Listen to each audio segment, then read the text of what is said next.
Assalamualaikum warahmatullahi wabarakatuh.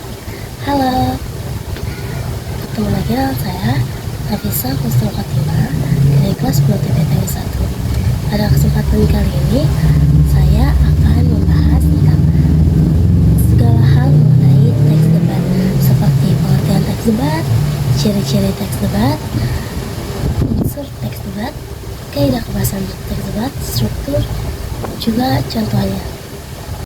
Pengertian teks debat. Teks debat adalah teks yang berisi kegiatan debat yang memuat bahasan suatu topik atau isu dari sudut pandang yang berbeda. Debat adalah pembahasan dan pertukaran pendapat mengenai suatu hal dengan saling memberi alasan untuk mempertahankan pendapat kedua belah pihak dan meyakinkan pihak lain agar mengakui bahwa argumennya lah yang benar. Nah, ternyata pengertian teks debat bukan hanya itu loh. Ada juga pengertian teks debat menurut para ahli. Apa saja? Yaitu yang pertama adalah dari Henry Gunfur Tarigan.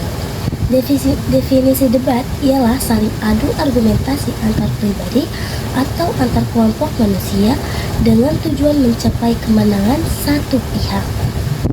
Yang kedua yaitu ada dari menurut Sukadi.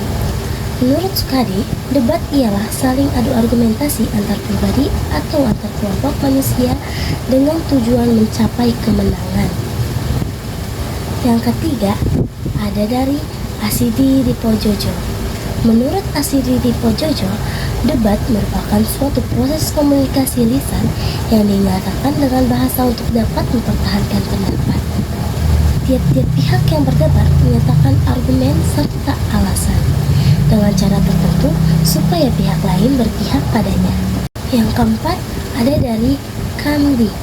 Menurut Kamdi, debat merupakan suatu pembahasan atau tukar pendapat mengenai suatu pokok masalah yang mana tiap-tiap peserta memberikan alasan untuk dapat mempertahankan pendapatnya. Yang kelima ada dari Fuad dan Jamil. Menurut Fuad dan Jamil, debat adalah pembahasan pertentangan ide, pendapat, dan pikiran. Yang keenam, Wusu Hendrikus. Menurut Wusu Hendrikus, debat adalah adu argumentasi untuk mencapai kemenangan satu pihak. Nah, sekarang kita akan lanjut membahas tentang tujuan debat itu apa sih? Nah, tujuan debat adalah agar masing-masing tim dapat membalikan pendapat lawan dengan argumen atau bukti yang relevan, sehingga lawan menyetujui pendapat kelompoknya. Diharapkan pada akhir debat juga akan didapatkan sudut pandang baru yang bisa diterima oleh kedua belah pihak ataupun pihak lainnya. Ciri-ciri debat. Yang pertama, terdapat dua tim yang berdebat, yaitu tim afirmasi atau yang biasa disebut juga dengan tim pro, dan yang kedua ada tim oposisi atau biasa disebut juga sebagai tim kontra. Yang kedua, terdapat dua sudut pandang, yaitu pro dan kontra. Yang ketiga, terdapat topik atau isu yang diperdebatkan. Yang keempat, terdapat argumentasi atau pendapat. Yang kelima, terdapat pihak menengah, bisa tim netral ataupun moderator. Sekarang kita akan membahas tentang unsur-unsur debat. Unsur-unsur debat itu apa saja sih? Nah, yang pertama ada mosi. Apa itu mosi? Mosi merupakan pernyataan positif yang akan menentukan arah dan isi suatu debat. Jadi, mosi bisa disebut juga sebagai isu, topik, ataupun tema yang diangkat dalam debat. Yang kedua, unsurnya adalah adanya tim.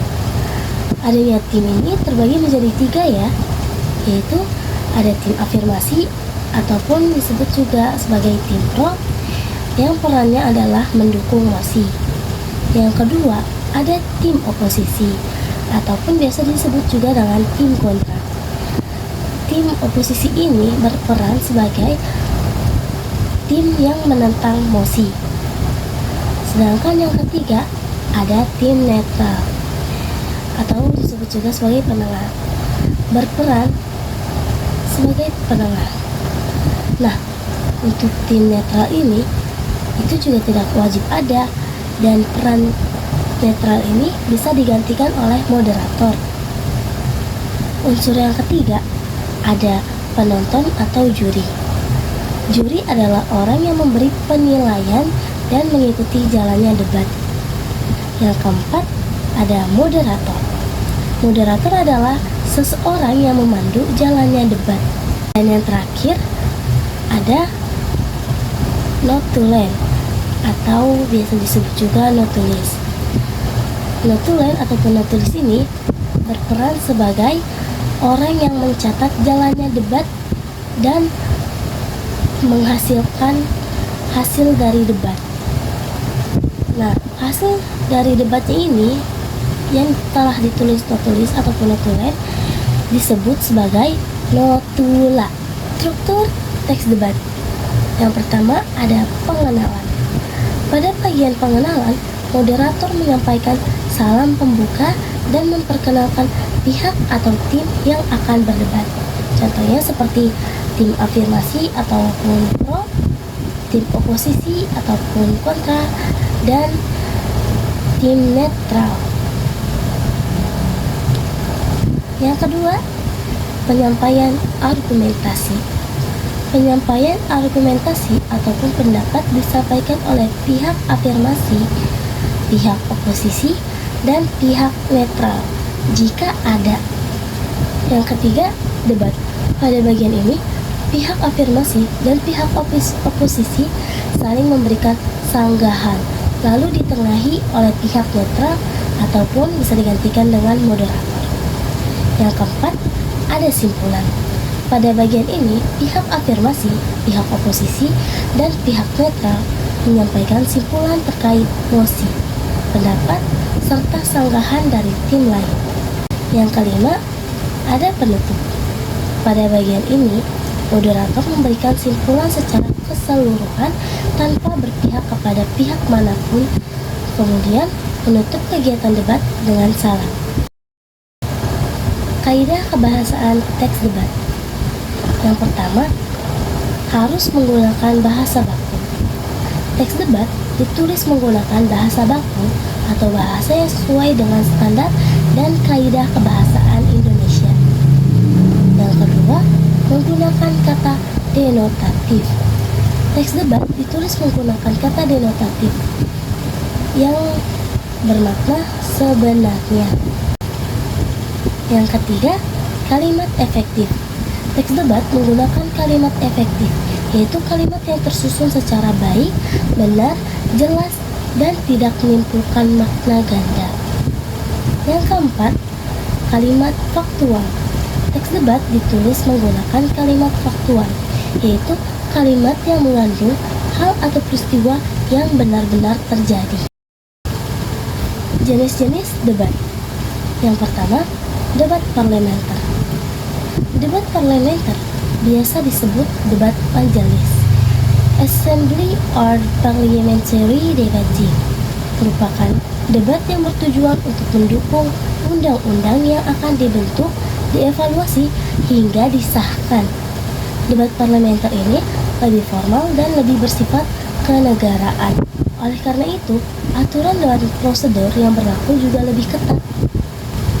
Jenis debat yang kedua ada cross-examination debating, yakni cross-examination debating atau biasa disebut debat untuk pemeriksaan ulang. Debat ini bertujuan untuk menemukan kebenaran dalam pemeriksaan yang pernah dilakukan dahulu. Biasanya, debat ini disertai dengan banyak pertanyaan yang saling berhubungan satu dengan yang lain. Pertanyaan yang disampaikan tidak lain dan tidak bukan untuk memperkuat si penanya. Yang ketiga, ada formal konvensional or educational debating. Debat yang ketiga ini termasuk debat formal konvensional atau debat pendidikan. Debat pendidikan ini bersifat mengarah pada hal baik untuk kedua belah pihak. Secara pelaksanaannya, sifat debat jenis ini adalah kompetitif. karena bertujuan untuk membentuk mentalitas dalam menyampaikan pendapat dan pada akhirnya ingin mengembangkan keterampilan di antara peserta debat. Walaupun disebut debat konvensional, debat ini memiliki proses yang tetap memenuhi unsur-unsur debat. Tata cara debat ataupun langkah-langkah debat. Yang pertama, debat dibuka oleh moderator. Lalu, moderator akan menjelaskan mosi ataupun tema dari suatu debat yang akan dilakukan. Yang ketiga, moderator akan memperkenalkan tim dan anggota tim debat. Yang keempat, moderator akan membacakan tata tertib serta syarat debat. Yang kedua, penyampaian pernyataan topik. Pada bagian ini, perwakilan tiap tim, yaitu tim oposisi dan tim afirmasi, akan menyampaikan pendapatnya terhadap mosi secara bergantian tanpa ada tanya jawab atau interupsi dari tim lain. Yang ketiga, pelaksanaan debat. Setiap tim memberikan komentar atau mendebat pendapat tim lain. Tim yang didebat harus mempertahankan pendapatnya dengan menyampaikan argumen, data, ataupun file yang mendukung. Pada bagian ini akan terlihat siapa yang paling bisa mempertahankan argumennya. Yang keempat, simpulan. Setiap tim menyampaikan simpulannya terkait mosi, yaitu mosi setelah mendengar pendapat dan menerima sanggahan dari tim lain. Bagian ini bisa juga disebut sebagai closing statement atau pernyataan penutup dari masing-masing tim. Yang kelima, moderator menutup kegiatan diskusi dengan memberikan ringkasan.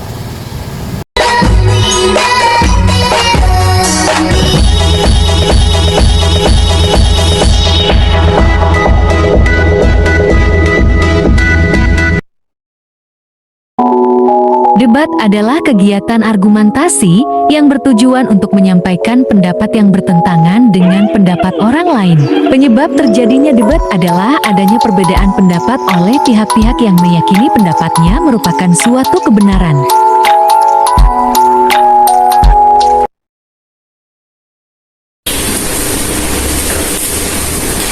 Assalamualaikum warahmatullahi wabarakatuh. Saya ucapkan terima kasih atas kehadiran kalian semua di acara debat ini. Sebelum kita memulai debat, alangkah baiknya kita memperkenalkan diri terlebih dahulu. Saya Anastasia sebagai moderator. Saya Rahmat sebagai penulis. Di sebelah sini ada tim afirmasi. Silakan untuk mengenalkan diri kalian masing-masing. Saya Hidayati dari tim afirmasi. Ini rekan saya. Silakan perkenalkan diri. Saya Dina dari Denmark. Saya Rusadi. Saya Ahmad Albani. Terima kasih. Saya Lati Priyani dari tim oposisi dan ini rekan saya. Silakan memperkenalkan diri. Saya Nizia Lianjani. Saya Salma Yanti. Saya Rizal. Sekian, terima kasih. Terima kasih karena kalian sudah memperkenalkan diri. Sebelum melanjutkan, saya ingin memberitahu aturan-aturan pada saat memulai debat. Dan saya berharap kalian mengikutinya. Kalian mengikuti aturan tersebut dan tidak melanggarnya. Yang pertama, setiap tim memiliki waktu masing-masing kurang lebih 5 menit untuk menyampaikan argumentasinya. Yang kedua, setiap tim boleh mengomentari argumentasi tim lain selama kurang lebih 3 menit. Yang ketiga, di akhir debat, setiap tim harus memberikan kesimpulan pada pernyataan topik yang sesuai dengan posisinya selama kurang lebih 1 menit. Sekarang kita akan memulai debat dengan mosi larangan membawa HP ke sekolah. Penggunaan handphone di dalam dunia pendidikan sampai sekarang masih terus mengundang pro dan kontra, baik itu dari kalangan pelajar, guru, maupun pejabat pemerintahan. Sepertinya handphone hanya berguna untuk menelepon, menyampaikan dan menerima SMS, bermain game, serta mencari hal informasi yang tidak diketahui melalui browser di handphone. Dan tak ada manfaat yang berarti dalam dunia pendidikan sehingga harus dilarang untuk dibawa dan digunakan siswa di lingkungan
kami sudah menyampaikan pendapatnya masing-masing, dan saya juga sependapat dengan mereka. Karena memakan HP di dalam kelas juga bisa menimbulkan dampak negatif lainnya, seperti kurangnya interaksi secara antar teman. Karena siswa yang membawa HP tersebut pasti akan keasikan dengan handphone sendiri, ketimbang bermain dengan teman-teman di kelasnya. Terima kasih. Terima kasih kepada Dewan Pengasih karena sudah menyampaikan argumentasinya. Sekarang silakan bagi tim oposisi untuk menyampaikan argumentasinya. Baik, kami dari tim oposisi berterima kasih kepada moderator karena sudah memberi kami waktu untuk menyampaikan pendapat kami. Di sini saya tidak setuju bahwa murid dilarang membawa HP ke sekolah. Dikarenakan selain dapat negatif dari HP, ada juga dampak positifnya jika siswa membawa HP ke sekolah. Seperti siswa menggunakan HP di kelas untuk mencari informasi terkait mengenai pelajaran dan hal-hal lainnya yang tidak ada di buku, sehingga siswa bisa mencari informasi tersebut melalui internet dengan mudah. Terima kasih. Baik, saya juga akan menyampaikan argumen saya.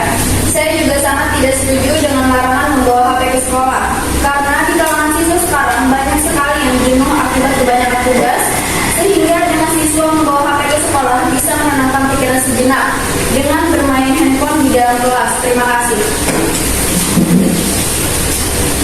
Saya juga sependapat dengan teman saya bahwa saya juga tidak setuju dengan adanya peraturan ini. Dikarenakan dengan menggunakan HP di kelas, mereka juga bisa mengambil gambar dan merekam video pada saat pembelajaran dimulai, sehingga pada saat di rumah mereka bisa mempelajarinya kembali. Terima kasih. Teman-teman, tim saya memiliki pendapat yang sama dengan saya. Saya juga berpendapat bahwa saya tidak setuju jika murid dilarang membawa HP ke sekolah.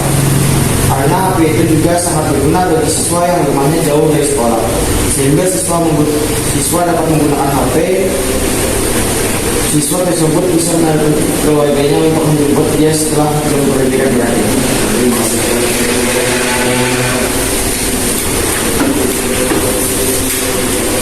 Baik, sebelum mulai debat, saya berterima kasih terlebih dahulu kepada tim afirmasi dan oposisi karena sudah memberikan argumentasinya masing-masing. Sekarang mari kita memulai debatnya. Pertama-tama saya akan memberikan waktu kepada tim afirmasi selama kurang lebih 3 menit untuk memulai debat. Dan setiap rekan mempunyai waktu kurang lebih semenit untuk membalas komentar dari rekan lain. Waktu akan dimulai ketika tim sudah berbicara.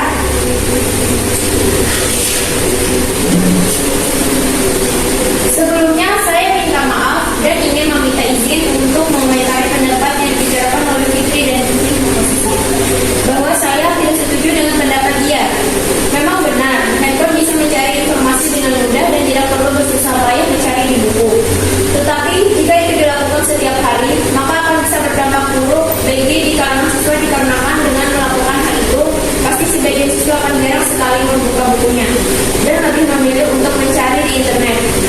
Lalu, apa gunanya buku-buku di perpustakaan? Dengan banyaknya buku di perpustakaan, tidak mungkin tidak ada satupun jawaban soal yang tidak bisa didapat di sana. Terima kasih. Baik, izinkan saya untuk membalas komentar Anda. Di zaman sekarang, teknologi sudah berkembang pesat. Dengan adanya handphone untuk mencari informasi lewat internet, itu akan sangat memudahkan siswa untuk memperluas ilmu. Dan tadi Anda bertanya, apa gunanya buku di perpustakaan?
jam istirahat. Terima kasih.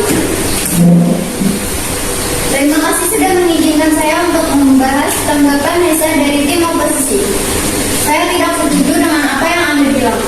Menurut saya hal itu semua juga tidak baik untuk dilakukan setiap hari di kelas, apalagi pada saat jam istirahat.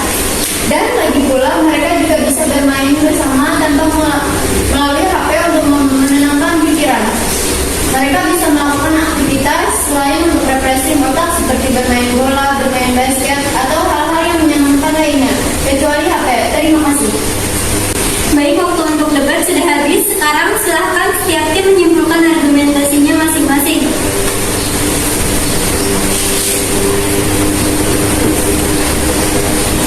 Baik, saya dari tim afirmasi ingin menegaskan bahwa larangan bawa HP di sekolah harus segera dibuat, karena jika hal itu tidak dibiarkan akan bisa berdampak buruk untuk kalangan siswa belajar. Dan jika internet sangat dibutuhkan di dalam pelajaran, maka pihak sekolah harus menyediakan alat teknologi seperti komputer atau tablet khusus untuk siswa yang ingin mencari informasi melalui internet. Terima kasih. Baik, saya akan menyimpulkan argumentasi saya menegaskan bahwa dengan melarang siswa membawa HP ke sekolah pasti akan membuat siswa kesusahan. Dan sebagian siswa pasti selalu tidak sabar untuk pulang agar segera dapat memainkan HP-nya.